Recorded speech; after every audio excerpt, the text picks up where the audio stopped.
Okay, thank you, everyone. Really quick, last second prep. Thank you, everyone, for coming.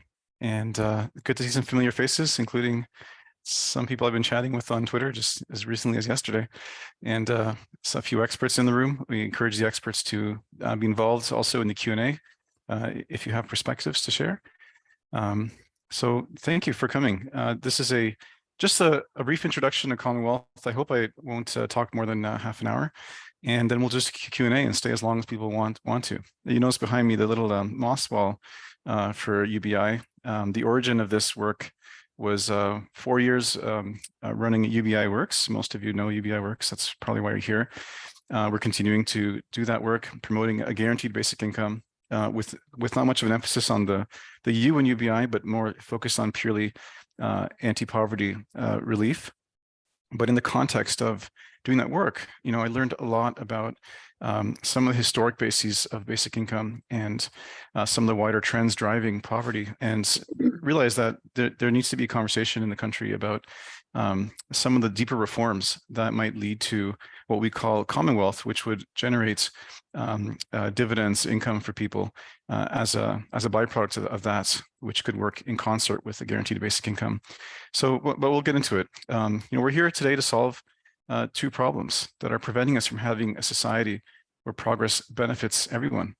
And these two problems are deeply interlinked. One of which I'm sure you've all heard a lot about already is automation. And a key takeaway is that automation is reducing the income of working people. It is decades of stagnant wage growth, which we'll go into a bit more in a bit, as well as cost of living, as you all know, is going up and up, with the primary factor being housing costs. People are working harder and longer and getting less in return. And as a result, if you put all these together and look at the broad economic trends, we're in a ownership economy. This is not a wage-based economy where everyone can benefit from working hard. It's people who own assets of all kinds, whether it's real estate or stocks or art, are the ones who are benefiting most. And that's just not fair. In general, it's more profitable to own things than to work and be innovative. And one of the problems is that more automation is going to mean more inequality of property. Wealth inequality is skyrocketed. And fundamentally, a big insight for me in my basic income journey was that inequality of income is rooted first and foremost in inequality of property. So if income is being made more by owning things, then shouldn't part of the solution be some ownership income for everyone? Like literally in an automating economy, income flows less and less from people, from work, and more from property. So many economists, futurists, have looked at this problem, including leaders today in the artificial intelligence movement, and believe that we should have some kind of form of property income for everyone to complement our income from work. In addition, we have to reduce the cost of living. Look at our economic relationships to things like land, which are the primary driver of people's costs of living, and find ways to reduce the costs of land and housing. And it turns out that these two solutions are actually deeply interlinked. And I'm going to go into that in a moment. So, what we're for is a national investment fund that can hold property, stocks, and bonds, as well as a land value tax to reduce the cost of housing broadly in the direction towards taxing what economists call unearned income or economic rents, which is becoming a bigger problem as our economic system is shifting more towards income by platform owners and owners of property as opposed to work. And there's really not much of a conversation about that in Canada at the moment, although there is internationally. So we want to kind of push that conversation, not in competition with basic income at all, but really focusing on a very different problem where income, dividend income happens to be part of the solution, but isn't actually the main point. Because we believe that these policies will create a world where work is rewarded more than ownership, where the housing market is permanently affordable, environmental sustainability is baked into our economic system, and we've reduced poverty substantially. And something that's near and dear to my heart is we created a society where progress benefits everyone. So that was, I believe, 3 minutes of an overview. And now we'll go into the actual presentation, because I always get annoyed at those presentations that bury the main point until halfway in. So now you know what the rest of the 25 minutes will be about, and I'm going to go into slides and try and prove these points that I've been making, and then we'll have a long and fulsome Q&A where we can all talk with each other and and go deeper on some of these concepts. Okay, one moment, just going to share screen.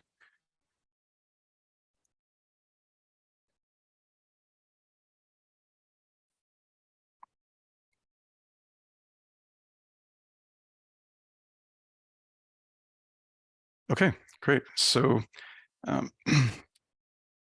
so just to, before we get into that, we do have two upcoming community calls. This is an introduction call that we're on, and the speakers for the upcoming community calls, you can see here on May 23rd, as well as on Thursday, June 22nd, are speakers who are going deeper into some of the themes that will be introduced today. So if you'd like to attend these, I highly recommend, or you can register during this call while I'm talking at the link below, commonwealth.ca/community call.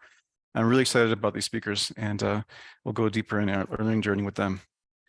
So what are we for? I mentioned briefly before, a national wealth fund, something that simply owns forms of property on behalf of all Canadians, and a land value tax, which in effect would make the value of land a form of commonwealth, and that could also be shared through dividends and reduced income taxes for working people. So this kind of shifts the language a little bit. It becomes not necessarily a basic income to reduce poverty, but property income to give everyone some ownership income and to reduce the cost of housing. These ideas are inspired in large part, for me personally, by Professor Guy Standing, who's the founder of the Basic Income Earth movement. And he says, regrettably, much of the public debate on basic income is focused on it as an alternative, a form of social protection to existing policies. But he sees it as a social dividend, a shared return on the commons, on natural resources that should belong to everyone, and not only as a response to poverty. And this was deeply inspiring to me because it points to what are the deeper problems in our economy that are driving poverty and inequality in the first place. So we're very much for basic income now. That's why UBI Works will continue its activism to address poverty, income inequality, modernize the social safety net, give people time in transition. But we create a commonwealth to separate the conversations and not confuse these issues, so that we don't harm the basic income movement, but we can still have a fulsome discussion about the financial causes of poverty and wealth inequality, and really give everyone a share of the economy, a share of the upcoming artificial intelligence revolution. And these two policies work very well together. We can have dividends from shared wealth, which is an underlying source of income security upon which the entire social safety net is built. It would make a guaranteed basic income less expensive if the income guarantee is built on top of dividend income from some kind of shared wealth. And so we see these as complements. So getting back into the matters I mentioned earlier, some of the proof, automation by and large is lowering wages for most people, unless you're in the top 10 to 15%, 20% of income earners. Research has shown that 50 to 70% of the changes in the wage structure in the United States, and obviously here and in other places, is due to automation. We're all seeing projections of hundreds of millions of jobs potentially lost around the world. And this happens to me personally. My father and uncle were in Ontario's automotive manufacturing sector. And when we had automation wave in the early 2000s, in response to competing with China, they lost their careers because there were simply no more jobs of that type left. And we see that people whose jobs were displaced by automation typically get lower income work after that, work they were not trained for. I would also argue that globalization, the decline in unions, are both linked to the rise of automation, and this is going to continue and it's going to accelerate. We see that jobs aren't working. Working people are getting less and less of a share of our economic output. We've seen stagnation in real wages for many decades, and this is overall middle-class jobs are not being replaced. We're creating what's called an hourglass-shaped economy, where we're growing in income and low-wage jobs, and we're growing in very high-wage jobs, but middle-income jobs are disappearing. And this is going to get worse and worse. So, I would argue that if you want to know what artificial intelligence will do, it'll do more of the same and a lot faster. So just imagine how much lower the share of income that goes to working people will get, and how much inequality that will create, how much wage stagnation will result from that. So that's what's happening to people's incomes not growing. And then at the bottom, we're contending with rising cost of living, with Canada leading the world in rising home prices, but you can see the trends all over the world in terms of rising costs of homes and costs of rents relative to people's incomes. So this is becoming untenable. You know, we're not seeing wage growth. We're seeing expenses get more expensive, and it's creating a lot of despair, where people are working harder and longer and getting less in return than their grandparents' generation and parents' generation. Put these two things together, and it creates an ownership economy where we see very few people taking in all the wealth.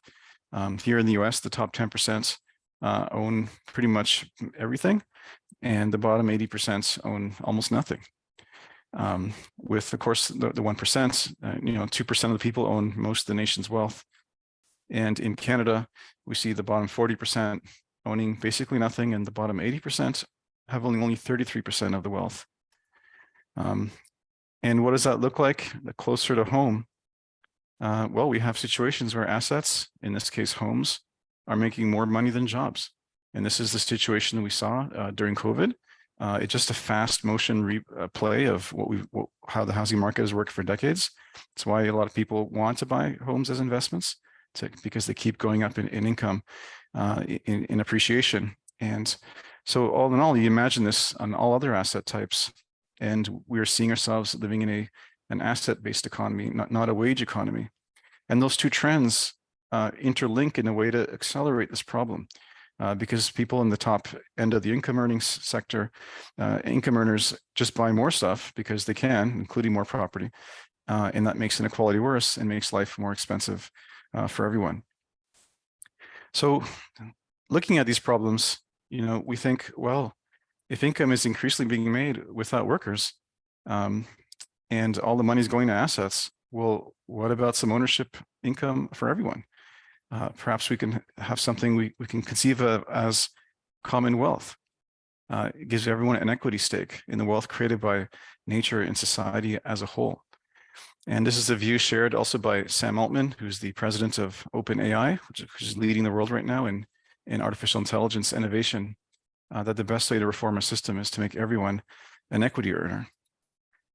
So we conceive of this idea, we call it common wealth, that can live together with public wealth and private wealth. There's nothing socialist about it. It's actually recognizing that a large category of income is actually made absent of labor.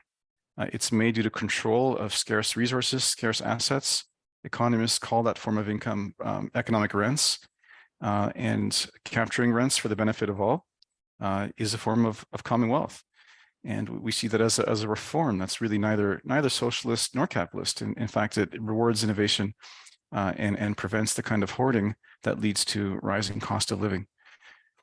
This idea has roots very deep in history. Thomas Paine was an American revolutionary who said there are two kinds of property. There's natural property, which comes to us from the creator of the universe, such as earth, air, and water. And then there's artificial or acquired property, the invention of men. He believes that, the natural property should be shared equally, and property created by people should not. Really quite simple. And this thinker has inspired a lot of the basic income movement. I remember talking once to Carl Widerquist, who's a longtime thinker in this space, and I asked him if he's a Georgist, which is someone who believes in land value tax, and he said, "No, I'm a Painist." I'm like, a Painist? And he was very surprised I didn't know about Thomas Paine, because this is really the origin of a lot of the inspiration in the basic income movement of having an equal share in nature. And if you look at just how much that matters, land value in Canada is worth over $6.4 trillion. A lot of attention is paid to billionaires and billionaire net worth, but it's actually quite small compared to the asset that is actually driving poverty, because it is high land values that drive poverty, not Elon Musk. And I know that sounds funny, but it's our landlords are creating more poverty necessarily than the billionaires. Now, I am in principle, of course, for progressive taxation, but the conversation in this country has been so absent looking at the impact of real estate and land on driving poverty. And I think this is where our conversation really needs to begin if we're going to have a big impact on poverty, particularly since it is quite possible that, absent a very strong rent control and other forms of protection, that even social assistance, income supports, could eventually lead to, could eventually go down to subsistence levels as rents continue to rise, just as they already have over the last 30 years. And that's a big problem. We need to find a way to tame how the housing market works. So the two policies we are promoting, first is an investment fund for everyone. It's nothing really unique about it. There's already pension funds. There are over 60 sovereign wealth funds that already exist worldwide that save citizens money, mostly through lower tax. But we think that's a mistake. Why not have wealth funds that they give people dividends directly? Alaska has been doing it for decades. It's very popular.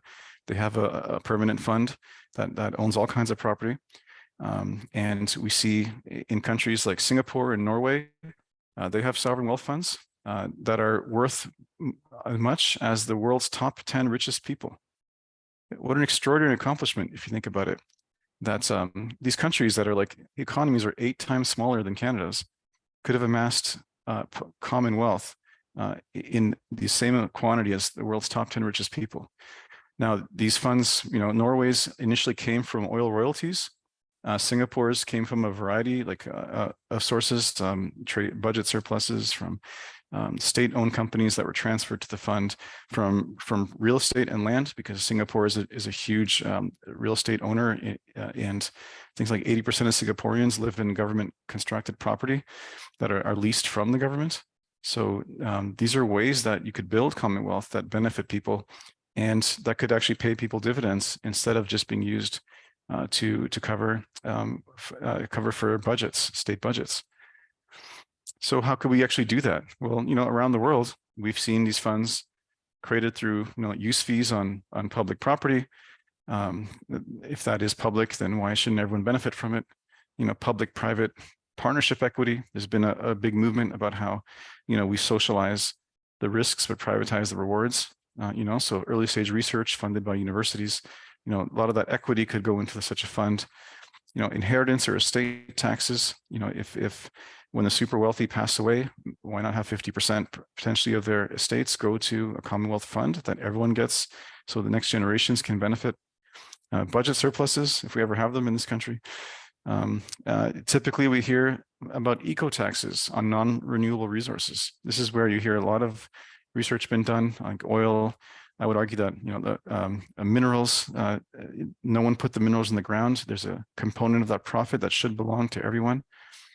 Many people believe that all pollution taxes should also go into a fund, which then eventually shares the proceeds so that future generations can benefit or be compensated for the loss of today's pollution. And from a automation perspective, these are some more edgy ideas. If we really are moving towards a future where we have mass unemployment or it's happening too fast, it's the view of many leading thinkers. Sam Altman from OpenAI believes that there should be a share levy where large companies with over $1 billion in revenues, who obviously are the best beneficiaries of artificial intelligence, should have a 2.5% annual tax on their actual shares, which means they would have to create share dilution, 2.5% new shares, and put them in a fund where everybody benefits, as opposed to necessarily a tax on those corporate incomes. And that would be a way to have artificial intelligence directly benefit everyone.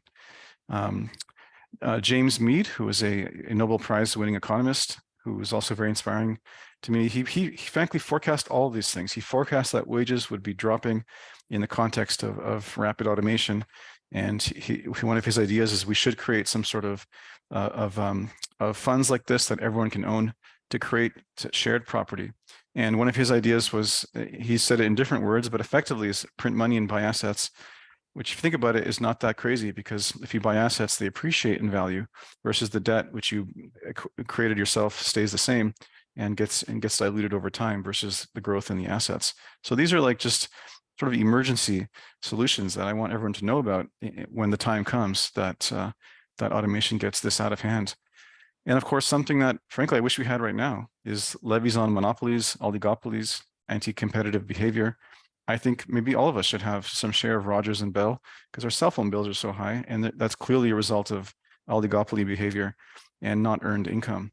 That's a different way to address long-standing anti-competitive behavior. The second idea is a land value tax, shift in dividend. So the idea is that, you know, tax land value, which effectively making much of land's value a form of common wealth. So why would we do that? Well, because speculation is driving up prices to unsustainable levels. And it'll always be that way because it's always been that way. We've seen speculative behavior because we treat homes as an investment. The prices keep getting bid beyond working people's incomes. And I'll talk a bit more of that in a moment. And from the perspective of commonwealth, of getting a share of nature, land value is community created. Gains from technology and societal progress and public investments end up in the value of land that were not created or earned by the individual owning that land. So a land value tax is not even really a tax. It's paying to use something that society itself has collaborated to create its value for. And you're paying to use something that you're removing out of circulation for others to enjoy. It would also keep land prices permanently lower by some of our projections. Depends how high the land value tax goes. And I'll talk a bit about that in a moment. So, I mean, bottom line is that a society with a fairly high land value tax will have permanently lower cost housing than a society without it. And where would the money come from? Well, we say from a tax shift. We can reduce income taxes on the first $40,000 of income, actually have no tax on everyone's first $40,000 of income, and still pay $3,600 a year in individual dividends to every Canadian. Or you could do it the other way. You could go full UBI, where it would be over $7,000 in income, in dividend income or rebates to every adult in Canada, including renters, coming from the shared value of land and no income tax cut. Or it could go the other way with all income tax cut. It kind of depends on the politics of whatever party hopefully eventually thinks of running on these things. So at this stage, we're quite early in these ideas. So why is this land value tax? Why is it so important to the mix here? Well, you know, there's two reasons to buy a home, and these two reasons are completely at opposite ends. You know, people need to live. There's demand that by people who need to buy or rent just to live, and then there's businesses that are offering homes to rent as a service, and these are all legitimate needs. But the second reason is in conflict with those first two. There's the desire for wealth creation due to asset appreciation. It's that we see homes like we see stocks in the stock market.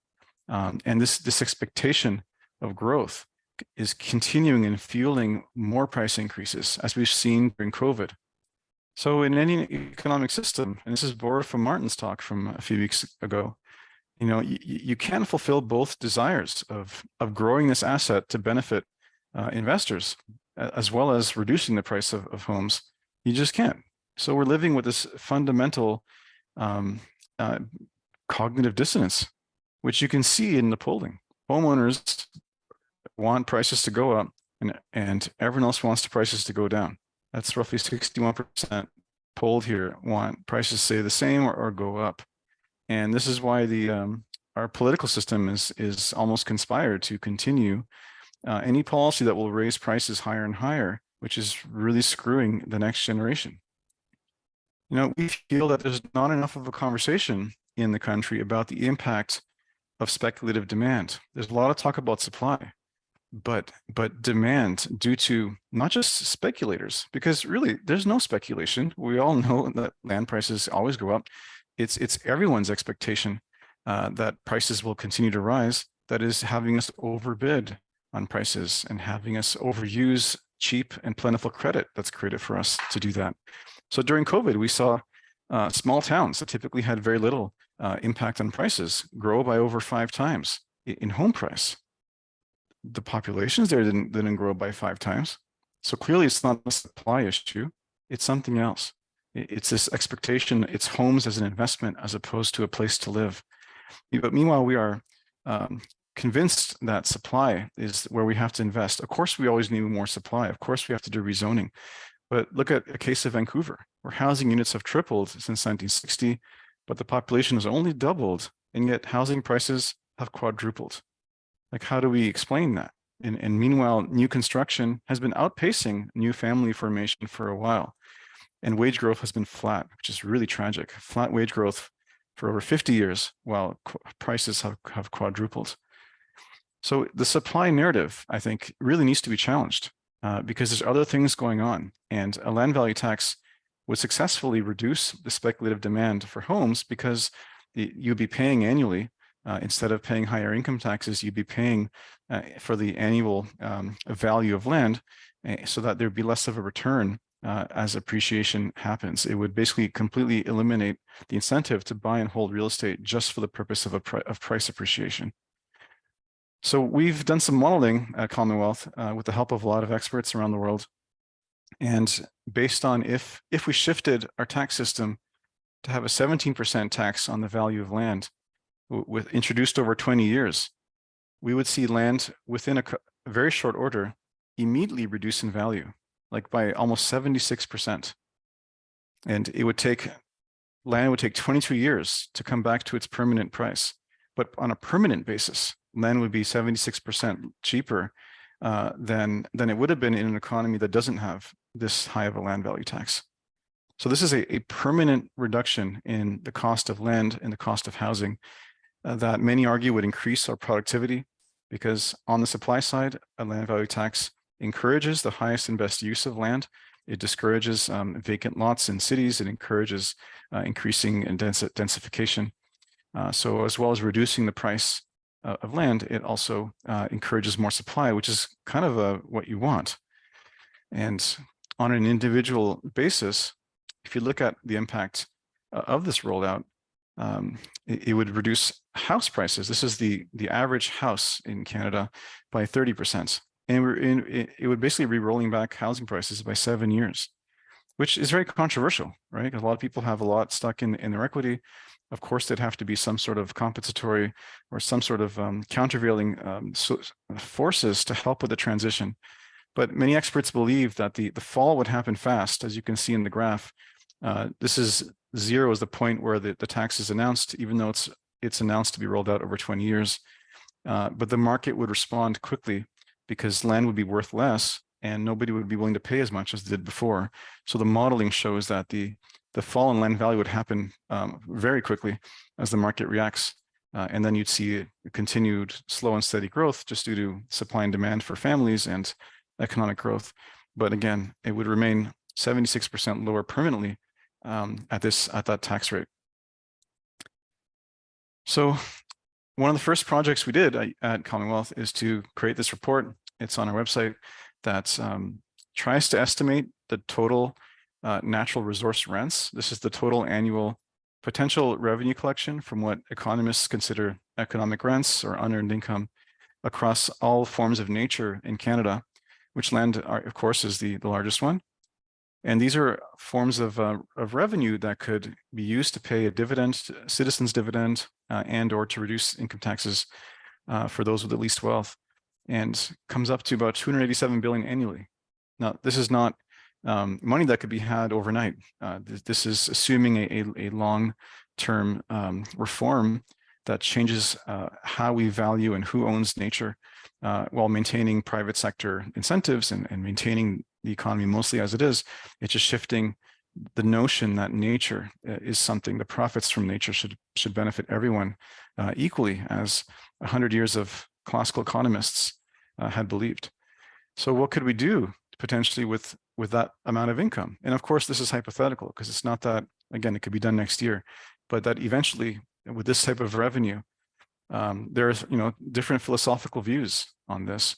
On the one hand, there's the Thomas Paine, on the right side, the pure UBI view, share it equally, which would mean $9,000 a year of a dividend per adult. On the other side, perhaps on the far left, perhaps it should be inverted. One is probably seen more left wing, one might be seen more right wing, would be the views of Henry George, that you can eliminate nearly all income taxes, and by sharing and paying for what we use out of the earth instead.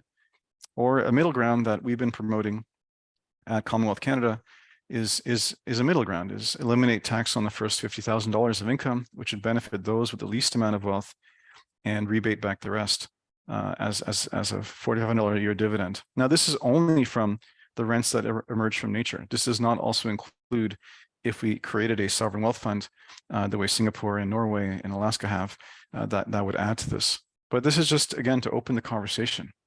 So as we conclude in these ideas, many people have thought about this problem and have come to the same conclusions. Again, OpenAI's Sam Altman, we need to design a system that embraces this technological future. And the assets that will make most of the value are companies and land. So we have to find a way to fairly distribute the extreme wealth that will be created as artificial intelligence evolves. Mariana Mazzucato, a great economist, talks also about a citizen's dividend, recognizing that a lot of the wealth we have today has been co-created by society, especially from natural resources or from public investments in technology, and that should benefit everyone equally. Karis Roberts from the Institute for Public Policy Research, again, sharing this idea that we should have a collective ownership of part of the country's wealth. And if we can own some wealth in common, a sovereign wealth fund like that could be a force for reducing inequality and share the returns to capital more evenly.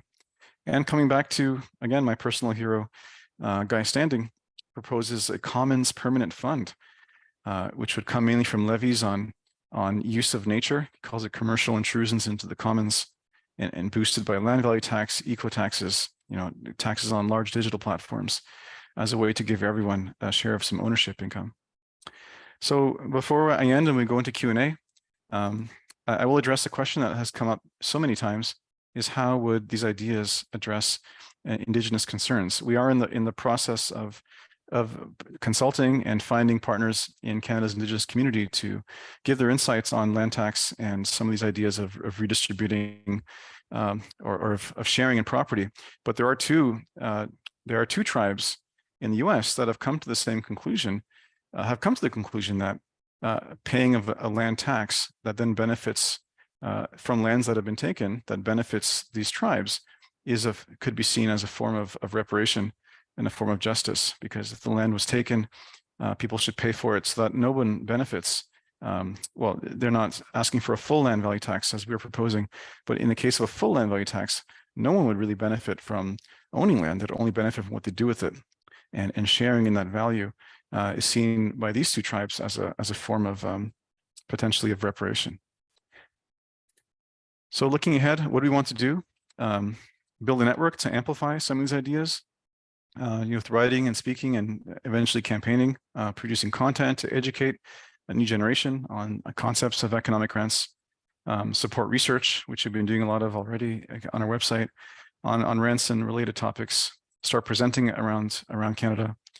And again, doing that not really in opposition to basic income, not even really talking about basic income. The point of this is housing reform. It's shared property. It's a different conversation, which is a gap that we were hoping to fill. So invite you all again to our next community calls, where we hear from these speakers going deeper on some of these topics. I'm very excited to hear from Stefan Horn. He was one of the maybe one of the only PhD researchers, that's not true, one of the leading PhD researchers looking deeply into the role of economic rents in economies. And Brent Rinaldi, who literally wrote a book called Commonwealth Dividends, which is a strange coincidence because we thought of that name many years ago. And he's a really good book, so he'll present on that. So I'd encourage you to add questions now to the Slido. And we will stay as long as you want. We'll have the official close of the call at 3 Eastern. And then we'll stay as long as people have questions. Pretty much on previous calls like this, people stayed a whole additional hour. If you have the energy for that, so do I. And we'll stay and we'll have a chat. So thank you. And Chelsea is going to share the survey link in the chat right now and several more times over the next hour. we encourage you to take the survey and just let us know what you thought about these ideas. If you'd like to volunteer or contribute, you can fill it out while we're doing the Q&A, and you'll get an email about it afterwards. So we're at the very beginning of this journey. We don't have a clear strategy of where we're going to go with it. We just think it's indispensable that the conversation needs to happen. So that's what we're about. Let's go to Q&A. Awesome. So the first question we have, I think, is a really great one about getting involved. How do we plan to organize to advocate at a political level? Are there any elected politicians on board or interested? Where can we start? The Green Party is quite aligned with many of these views. That is a place to start. I think, as we often say for UBI Works followers as well, is talk to your local MP, or more importantly, talk to people in the party. Maybe join the party that you're most aligned with and talk to them about it, because there's nothing left or right about sharing the value of nature or using a land value tax to address housing market reform. In fact, it's economists on all sides of the spectrum are pretty unanimous in the impact and benefits of a land value tax. So at the moment, what is the strategy? We're at Commonwealth, we're not focused on lobbying right now. There are other people doing that, at least with regards to land value tax. So we're really seeing that this conversation is completely absent. So we want to focus on education and trying to help people understand that this is a solution that needs to be on the table, especially as jobs are automated faster and as the cost of housing just gets too out of hand. Fantastic. Yeah. The next one is, I think, a question a couple people had, which is, and I think you addressed parts of this, but is land value tax the same as property tax? It's quite different. So the current property tax system includes a bit of land value tax in it, but very small. I think it's like less than 0.5%, maybe even 0.25%, depending on where you live. So a tax on land is a tax on the unimproved value of land, versus a tax on property is a tax on the improvements above the land. So this is kind of seen as problematic because you're taxing what we want more of, which is property, and taxing what we want less of, which is just using land unnecessarily or using too much of it, or sitting on vacant land. And that's led to a lot of problems. Like, I'm sure you've read articles recently about how many property owners don't even bother renting out their properties if they have second and third. They're just waiting for prices to go up. Well, that's because there's no really incentive to. So land value tax changes that, because it would make it too expensive to just hold property just for the purpose of it going up in value. You would want to rent it out and add value to society by doing that. So they're quite different behaviorally, and there have been areas around the world that have done land value tax. Very near here in Pennsylvania, they actually shifted their city municipal taxes off less on property and more on land, and they saw a 30% increase in new construction, and they say it was really important for the revitalization of some of the towns in Pennsylvania. And so yeah, you could see it as a property tax, but it's really quite different. It could replace property tax, and many places have taken that direction. I think that leads kind of perfectly into the next question, which is, how would a federal or provincial land value tax affect more local or municipal governments? Yeah, and any other experts, feel free to weigh in. But part of the original vision so first of all, the provinces would have to approve the municipalities to implement land tax or to shift to land tax. And we had a law like that in Ontario in the early 1900s, because these ideas were very popular back then due to the work of an economist named Henry George. And but unfortunately it was repealed many years later because it didn't end up happening. So the provinces could allow cities to implement land tax, or they could implement a land tax themselves. The federal government could also do a federal land tax. And I think in a best case solution, all three levels of government would collaborate to raise revenue through a land tax and less through other taxes, because the other taxes are known to be more of a burden on the economy, versus a land tax would actually spur more productivity. So it just really depends on what kind of collaboration could happen. Fantastic. The next one is, what are the main criticisms or risks of a land tax that you think are credible? The main criticisms is in the implementation. Martin raised his hand. So Martin wrote a book called Land. He lives in BC and is an excellent Canadian expert on the subject. Martin, would you like to answer?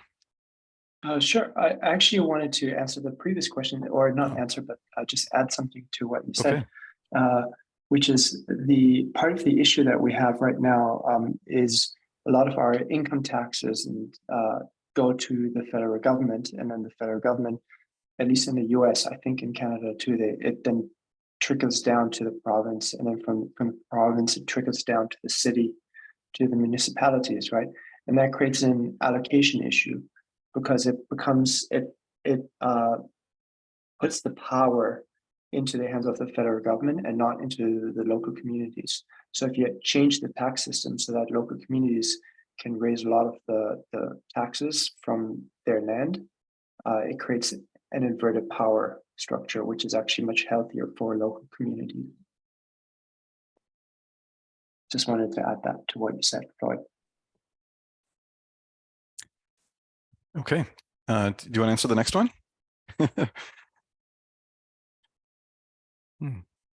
I think Sorry, me? Yeah, I think we lost the question's gone. Is it? No, it's it changed.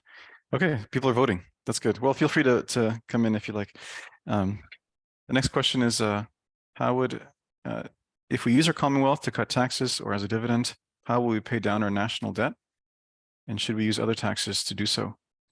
Well, that really depends on the government. It's an orthogonal issue, national debt. However, one big impact of this reform is less private debt. Because if you imagine that we implement a land tax, we announce a land tax rollover over 20 years, it's a high one, so it captures much of the rental value of land, reduces the value of land by 76%. That means less mortgages. That means new homeowners are not borrowing from the bank. They're just paying the land tax, and meanwhile they have extra income in their pocket from reduced income taxes or from dividends. So, I mean, the views on debt I would say, are orthogonal to this concept. However, because land value tax is pretty much unanimously seen by economists as a much more productive tax, leads to greater economic growth, greater efficiency than income taxes, a government would be in a better position to pay down debts. In fact, I believe I heard of there's been a simulation showing that the GDP of the United States could grow by 15%, I think, if they shifted their tax system fully onto land. That's a lot. I mean, that could be used to pay down debts, and meanwhile, private debts would be dramatically decreased, and wealth inequality would be dramatically decreased. I think the question that was lost was what would the average homeowner pay? Oh, there it is, in the new tax. Well, this really depends on your living situation. Obviously, people who are living in apartments or condos would pay less because you're effectively sharing in the land with others. That's sort of your reward for conservation. People in rural areas or homes on the outskirts would pay less than you'd expect because those are further from the core. I think the people who would pay the most are in land where land is underutilized, like houses that are in city centers or around city centers, where really we need more density. So that's where a land tax would encourage people to vote in city councilors, for instance, who would change zoning laws so that you could have high rises around the subway line, for instance, in whatever town you're in, or in Toronto. It's crazy that the Bloor subway line has so many houses around it. It should be all skyscrapers because that's a better use of subway land, and land value tax would encourage that. So I can't really answer the question of how much would they pay because it depends on the particulars of a homeowner situation. And I believe the example I showed earlier of a composite home, that home would pay about $20,000, I think, in land tax, but someone living there might be paying a lot more than that right now in income tax. So it would be a shift that could leave a lot of people better off. Yeah. So some of the main criticisms that I think are credible. Right, that was the other question. I'm sure Martin has some insights on that as well. Yeah, one of the main criticisms is how would this be rolled out, and who would be the most impacted by it? And the demographic most impacted by it would be seniors who own their own homes. And this is where, I mean, in any credible rollout, you'd have to have certain, not exceptions, but accommodations in such a policy. For example, that seniors wouldn't actually have to pay it until the home is sold. Meanwhile, they could benefit from reduced income tax on their pensions. So that, I mean, that is one of the main criticisms I've heard. Martin, do you have other perspectives? I think I would, completely agree with what you just said. And I think to make it more general, I would just say that when you introduce a land value tax, you essentially change the game, so to speak, that homeowners agreed to when they bought a home. There was an implicit understanding of what they would receive in exchange for taking on debt, mortgage, and for paying someone else for the property that they acquired, right? So introducing a land value tax fundamentally changes the game to a completely different game that the previous transaction was subject to, if that makes sense, right? So ethically or morally, there's a certain consideration to be made that property owners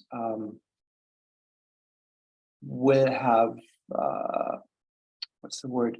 They will have, many of them might feel that they have been shortchanged? Sorry, sometimes English not so good. So there's some ethical considerations from that perspective, because usually the average homeowner takes on a lot of debt through the mortgage. Yeah, and that's also something that would have to be considered in any such transition, because just out of fairness reasons, no one should be below on their mortgage because of a tax change. And I think there are solutions for that. You'd also see criticisms from probably land speculating property developers. Like here in Ontario, famously, the Ford government has announced building a highway in an area that doesn't need it. And who owns all the land around the proposed route is land bankers who have just bought it a long time ago and lobbied the government to build that highway. So a lot of that kind of corrupt activity just would no longer occur because there'd be no incentive for it. I remember reading a story about some people who bought a plot of land in Milton, not far from where I live, and realized $100 million gain in just 2 years because I think they had advanced knowledge that a rezoning was happening to shift the land to commercial. So they didn't earn that money. They just parked a bunch of money and made money off of the public because they had knowledge of the rezoning that was coming. So all of that would just stop. There'd be no benefit, no speculative benefit to doing that sort of thing. So there'd be a lot of opposition from, I think, developers who also happen to be land speculators, but not from developers who just develop, because you'd have a lot more construction and the industry would be accelerated, in my opinion. Could the CPP Investment Corp manage such a fund? Absolutely. It's really the same thing. It's not much different. In fact, I think in some countries, these funds are actually managed that way. I think in France, there's more than $1 trillion fund called the Caisse Dépôt, which doubles as both a pension fund, but it's also funding government operations. It does kind of all of it mixed together, as opposed to some of the other ones that we've seen. But yeah, why not?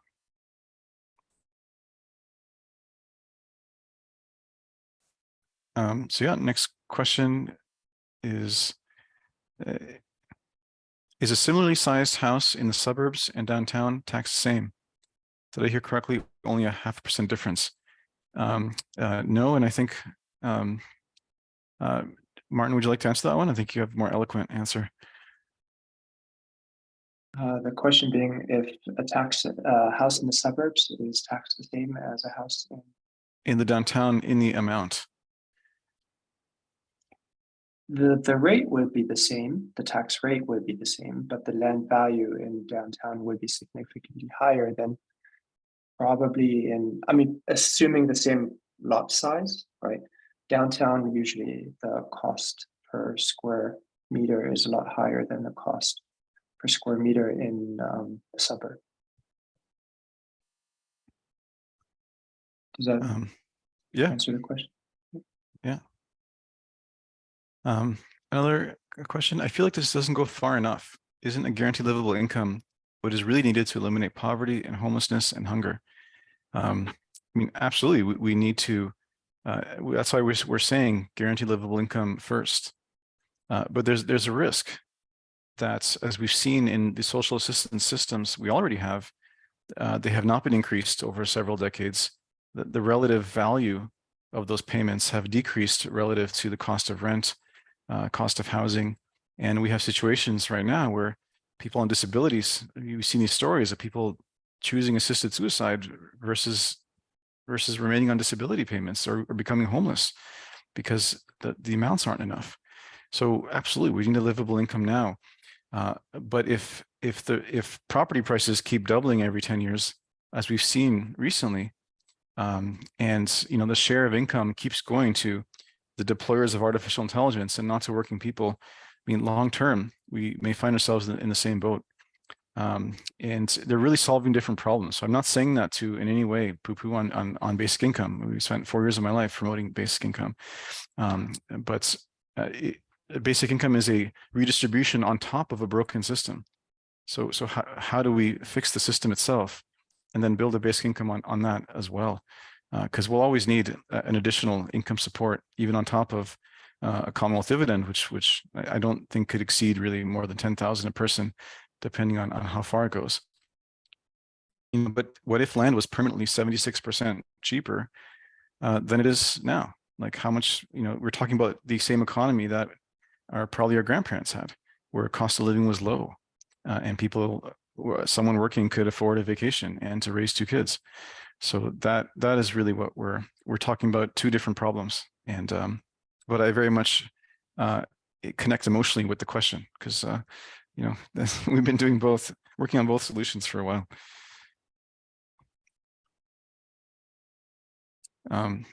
Okay, a follow-up on property taxes. Currently, is undeveloped land not taxed in Canada the way we tax property? I believe it is taxed, but it's very low.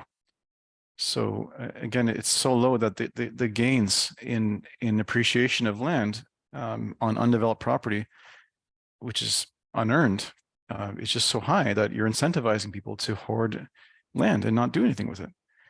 Land that could be farms or parking lots downtown that could be skyscrapers with parking lots built in them. We see that a lot. There was a story in Toronto last year that a parking space made more money than an average income in the city. We wouldn't see that anymore because land would be put to its highest use. And so, yeah, I think I went a bit beyond the scope of the question.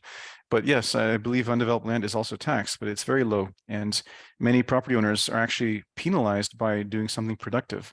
If you have a home with a large backyard in a city and you want to build another space to rent it out, you're going to pay more property tax after that. So you're literally being penalized for doing something good that society needs. And that doesn't make any sense.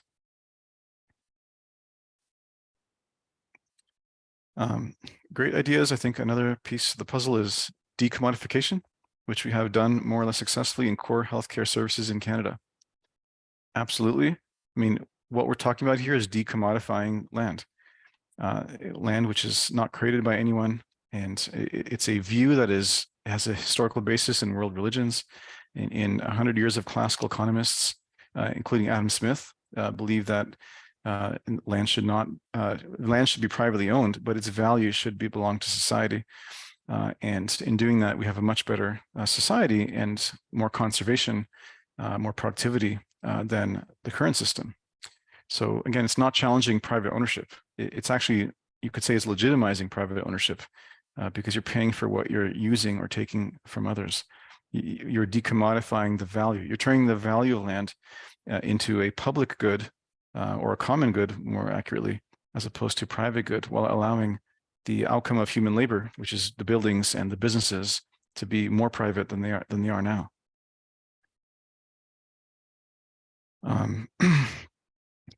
Okay, so now we're on so we can keep the questions coming. We're now at 3 p.m. So maybe we'll do the official close, but I'll stay on as long as people want to stay. And once we exhaust the questions, we're welcome to just chat for a bit. But thank you for coming. This is, again, just an introduction to the concepts. I hope to have inspired you to understand where we're going. Please fill in the survey and let us know if you liked it and if you want to help. And meanwhile, we will continue fighting for basic income. And as we also argue for dividends from Commonwealth.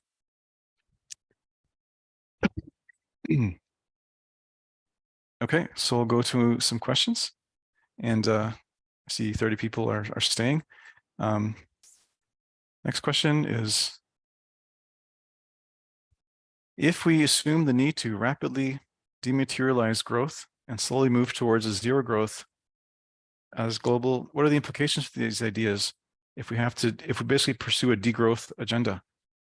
And as growth in the South, living standards there rise. I'm friends with some degrowth people, and they say that this idea that economic rents, the unearned income off nature, they claim them as degrowth ideas. Because which is kind of funny, because the Georgists, who are very much for a land tax, argue that land value tax would encourage more growth, more efficient and faster growth. But I think what they have in common is the decommodification of nature and changing our tax system so that you don't profit from pollution, so you don't profit from overuse of land in the environment. So I think they're very linked, perhaps. Well, not philosophically, because one is about degrowth, the other one is about sustainable growth. But that is a link that I could see. Yeah, I don't know if land tax specifically would lead to a zero growth environment, but yeah, that's, I guess, for more experts to talk about. Yeah, for me, the idea of Commonwealth, including the idea of the sovereign wealth funds, came more as a response to our falling standards of living, as automation is taking out more and more jobs, and as housing prices increase. So this is a view, as I mentioned, is shared by a lot of thinkers on the subjects and futurists who argue that we all deserve a share of our growing economy.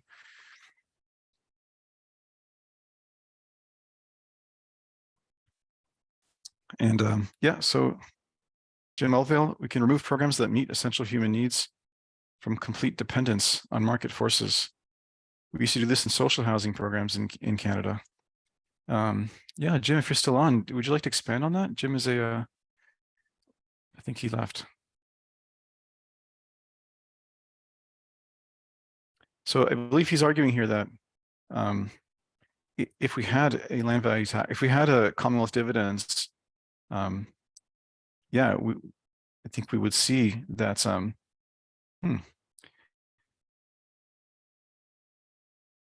not sure if that's just a side comment or not. But what I was going to say is that this policy would make all other social programs less expensive to run, because they're built on top of income from Commonwealth. And last question, would EBA Works consider running a test project to prove the logistics, like the taxes and accounting practices of such a project? Yeah, we've thought of it, and we are still trying to deliberate what that test project would be. However, as I mentioned earlier, there are already 60 countries around the world that have sovereign wealth funds. Alaska and Neville St. Kitts are already paying dividends to their citizens from sovereign wealth funds. That doesn't really need to be proven. And many countries around the world already have land taxes. Denmark, Taiwan, Singapore, nearby in Pennsylvania. So it's not it has been done. It just hasn't been done to the level we're proposing that would capture much of the rental value of land in order to eliminate the speculative incentives. And that would be new. And so we are wondering about what could be such a test project. Yanis Varoufakis, yeah, I love that guy. Favors one vote, one share business model. Should a version of this eventually exist without utilizing an investment fund? Yeah, I would argue maybe that's a parallel idea, is new forms of co-op companies, which I support. The most relevant to this idea is that many sovereign wealth funds do take on democratic mandates, for example, to not invest in companies that pollute, to have social change agenda as part of their investment strategy. Okay, we're at the end of the question, so maybe we can just do a little bit of freeform. And anyone curious what some of you thought about these ideas? Yeah, how did it land, or do you have any suggestions?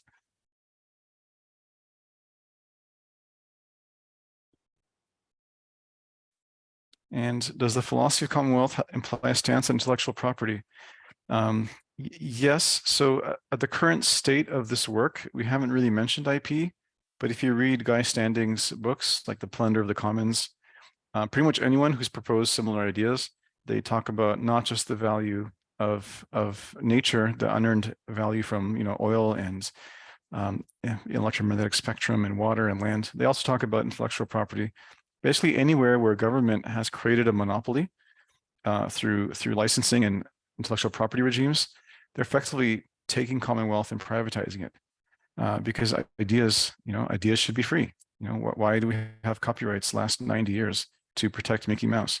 There's just systems now that are created to generate monopoly profit that could instead generate Commonwealth, whether directly as dividends in your pocket or indirectly as more innovation that is not hampered by intellectual property. But we don't have a stance ourselves right now. It's not an area that we've explored yet. But people like Guy Standing believe that patent holders should have to pay a recurring fee to hold their patents because they're withholding innovation from the world. They're trying to make money licensing something that withholds others' innovation. So that is a common view on intellectual property that aligns with this kind of thinking. Or at least the IP licensing should be less, maybe 5 years max, not 20 years or 30 years.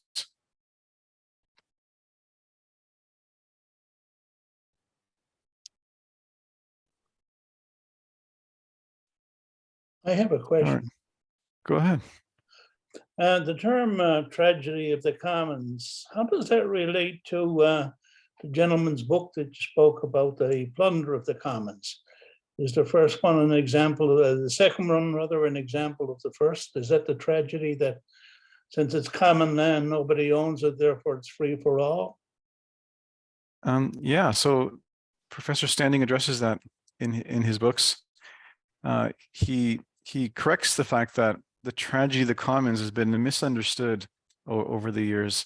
It almost implies that no matter what, private profit incentives will ruin the environment and the commons. And he says, no, that's not true. It's the tragedy of the unmanaged commons, that traditionally common, wild lands or common property that people lived on was managed through social customs, through inherited rules, through social responsibilities and obligations.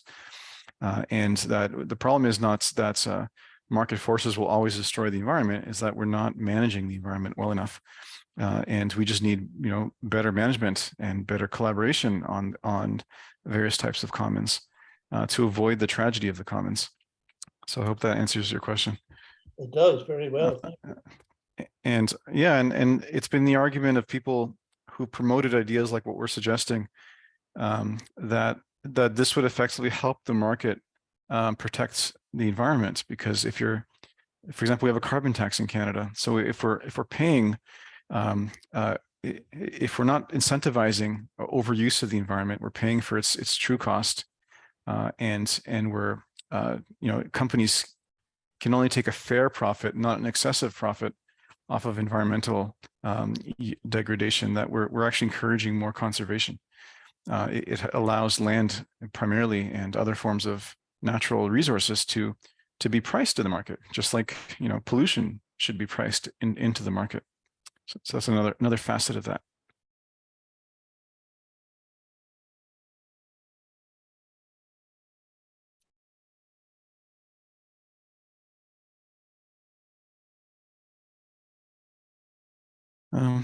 All right.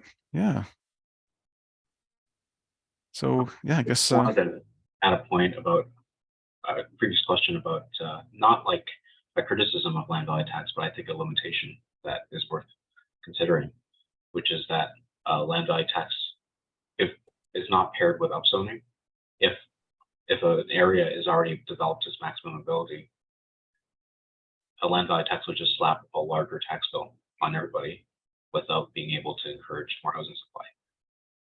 So there are advocates for a land value tax that would say it has to be in tandem with zoning reform so that we can actually encourage more housing supply and therefore create more affordable housing for everybody.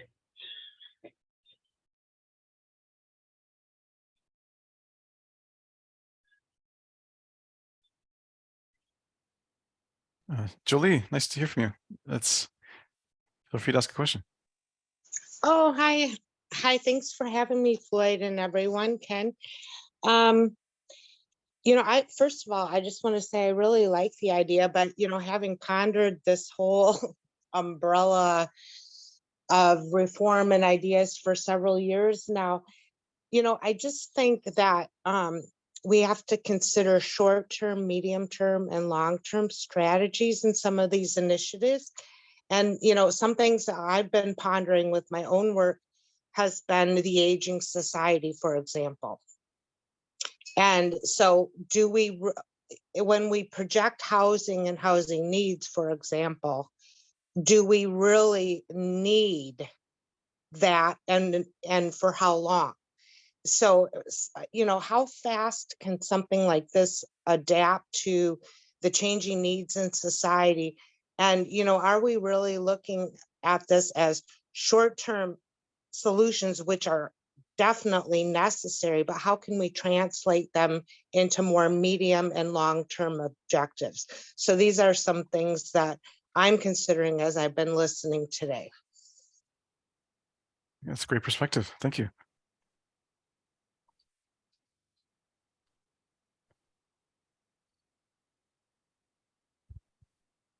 Yeah, I'd like to maybe respond to that. I think the issue of a demographic time bomb is real, and in many developed countries around the world, including here in Canada, we're seeing a rapidly aging population, and the demand for housing will definitely fluctuate over time.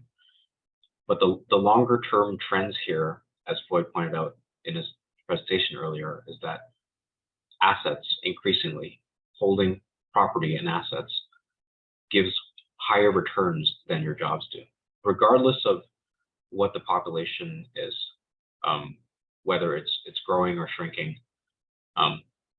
If in the future we have a much smaller population because our birth rate is very low, it doesn't change the fact that there will still be many people whose jobs aren't able to make ends meet.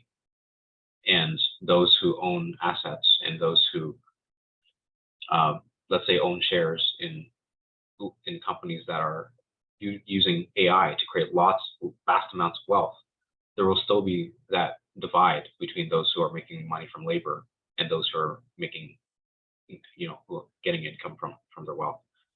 Which is why the idea behind building this commonwealth that can pay dividends to everybody is, in the short and the long term, a necessary solution.